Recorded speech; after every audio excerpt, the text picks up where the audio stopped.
오늘 우리에게 주시는 하나님 말씀 함께 봅니다. 오늘 우리에게 주시는 하나님 말씀은 창세기 27장 11절부터 17절입니다. 그러면 다 함께 읽습니다. 야곱이 그 어머니 리브가에게 이르되 내 형 에서는 털이 많은 사람이요 나는 매끈매끈한 사람인즉 아버지께서 나를 만지실진데 내가 아버지의 눈에 속이는 자로 보일지라 복은 고사하고 저주를 받을까 하나이다. 어머니가 그에게 이르되 내 아들아 너의 저주는 내게로 돌리리니 내 말만 따르고 가서 가져오라. 그가 가서 끌어다가 어머니에게로 가져왔더니 그의 어머니가 그의 아버지가 즐기는 별미를 만들었더라. 리브가가 집 안 자기에게 있는 그의 맏아들에서의 좋은 의복을 가져다가 그의 작은 아들 야곱에게 입히고 또 염소 새끼의 가죽을 그의 손과 목에 매끈매끈한 곳에 입히고 자기가 만든 별미와 떡을 자기 아들 야곱의 손에 주니. 아멘. 오늘 말씀의 제목은 저주를 내게 돌리라입니다. 그러면 본문의 말씀을 통해 함께 은혜 나누도록 하겠습니다. 오늘 말씀은 야곱이 그의 어머니 리브가에게 이르되 내 형 에서는 털이 많은 사람이요 나는 매끈매끈한 사람인즉 아버지께서 나를 만지실 때인데 내가 아버지의 눈에 속이는 자로 보일지라 복은 고사하고 저주를 받을까 하나이다는 말씀으로 시작을 합니다. 오늘 말씀을 보면 야곱이라고 하는 사람이 어머니의 말에 즉각 순종하지 않고 어머니의 말에 물으면서 그 잘못됐다는 것을 얘기하고 자기가 복을 받으면 안 된다고 하는 것에 대해서 얘기하는 것을 볼 수가 있습니다. 이런 야곱의 자세는 바르다고 얘기할 수가 있습니다. 야곱은 형과 자기가 다르다고 하는 것을 먼저 얘기를 합니다.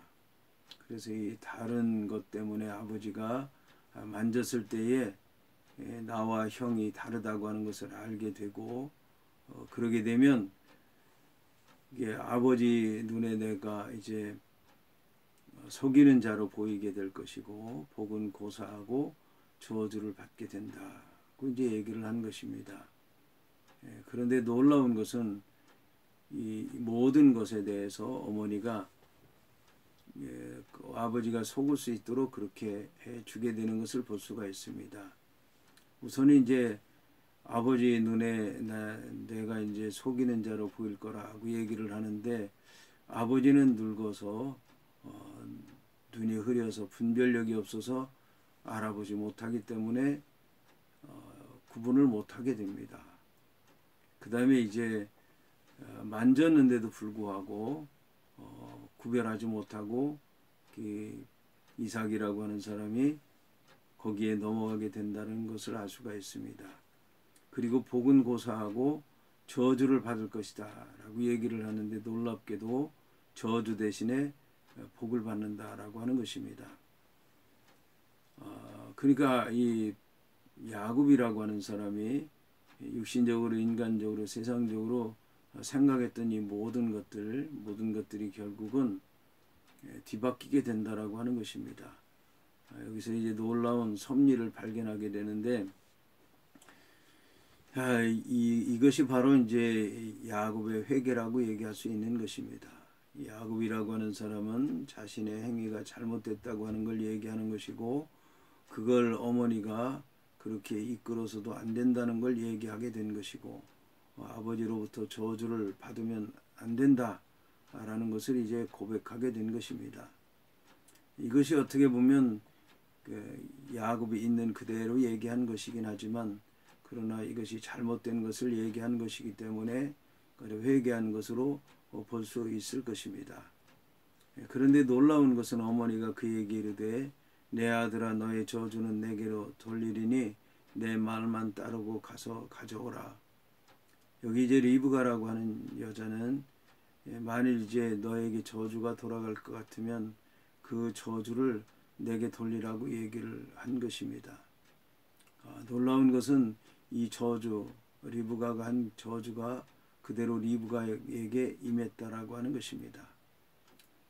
그래서 리브가라고 하는 여자는 이제 자기 남편이 축복을 하고도 부들부들 떠는 장면을 볼 수밖에 없었고, 염려와 근심과 걱정 가운데 사는 걸 볼 수밖에 없었고, 한숨 가운데 사는 것을 볼 수밖에 없었고, 그리고 이제 맏아들 에서가 자기 동생을 죽이기 위해서 수십 년 동안 칼을 품고 군대를 기르고 대적하려고 하는 것을 보면서 살 수밖에 없었고, 며칠만 외삼촌 집에 가서 있다가 와라 그렇게 얘기를 했지만, 이 일이 있은 이후에 리브가라고 하는 여자는 이삭을 다시 보지 못하게 됐다라고 하는 것입니다.